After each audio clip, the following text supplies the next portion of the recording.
Olá, queridos, graça e paz. Mais uma vez aqui compartilhando uma pequena mensagem ao coração dos irmãos. E o tema de hoje é incredulidade admirável. Ué, pastor, mas como é que pode existir isso? Algo que é ruim ser admirável?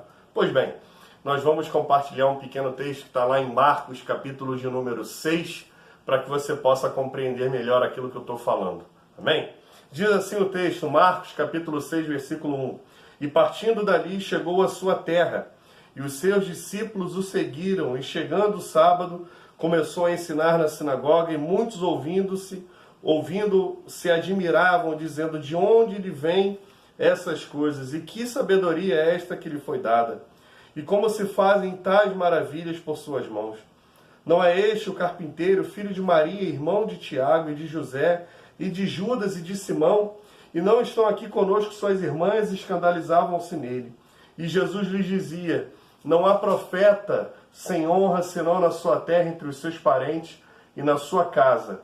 E não podia fazer ali obras maravilhosas, somente curou alguns poucos enfermos, impondo-lhe as mãos,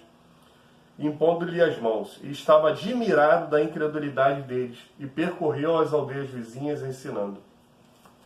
Queridos, esse texto que a gente acabou de ler é início do ministério de Jesus, e ele fica admirado com a incredulidade dos seus, daqueles que estavam próximos a eles, embora tenha visto o milagre, embora tenha visto Deus agir por intermédio de Jesus, eles estavam incrédulos por conta da religiosidade que os alcançava, por conta da dificuldade de acreditar não na pessoa, mas na mensagem que é pregada.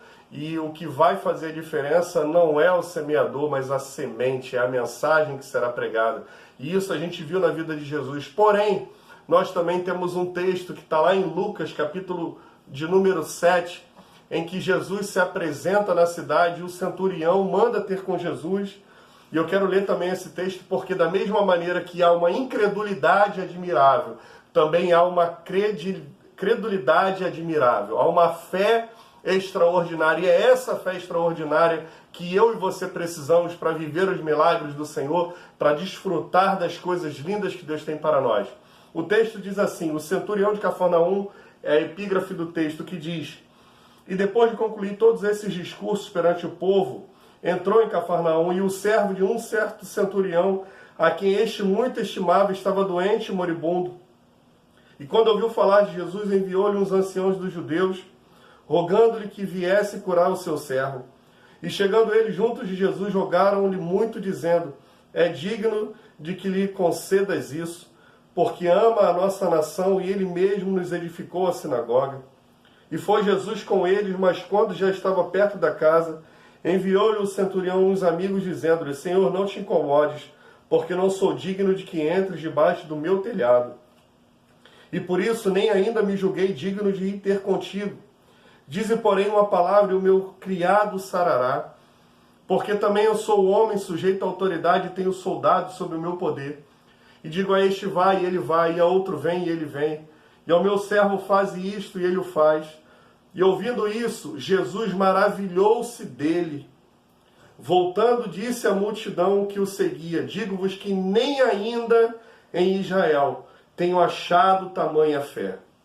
E voltando para casa, os que foram enviados acharam são o servo enfermo. Queridos, dois textos, duas experiências distintas.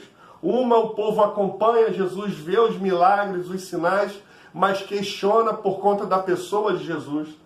Na outra história, o centurião, o servo do centurião, Jesus se apresenta e o centurião, ele diz que nem precisava Jesus ir ter com ele, porque só de ouvir falar, ele já sabia quem era Jesus e ele se sente indigno de um milagre. E Jesus vê aquela coisa extraordinária. E aqui no versículo 9 diz que Jesus maravilhou-se dele. Então eu entendo que há duas maneiras de eu trazer a admiração de Jesus para a minha vida, de eu ser admirável a Jesus. Uma é com a minha incredulidade e a outra é com a posição de fé, de acreditar que o melhor de Deus ainda está por vir para a minha e para a sua vida. A palavra do Senhor diz em Hebreus 11:6 que sem fé é impossível agradar a Deus.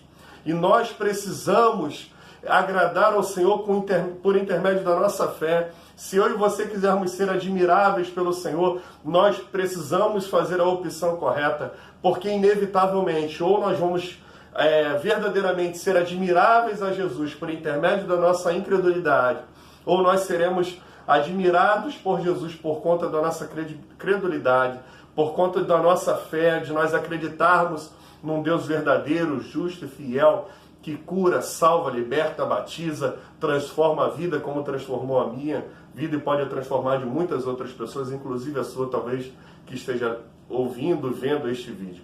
E eu quero deixar essa palavra do coração de Deus para a tua vida, que você pode agradar o coração do Pai, que é possível nós escolhermos agradar o coração do Pai.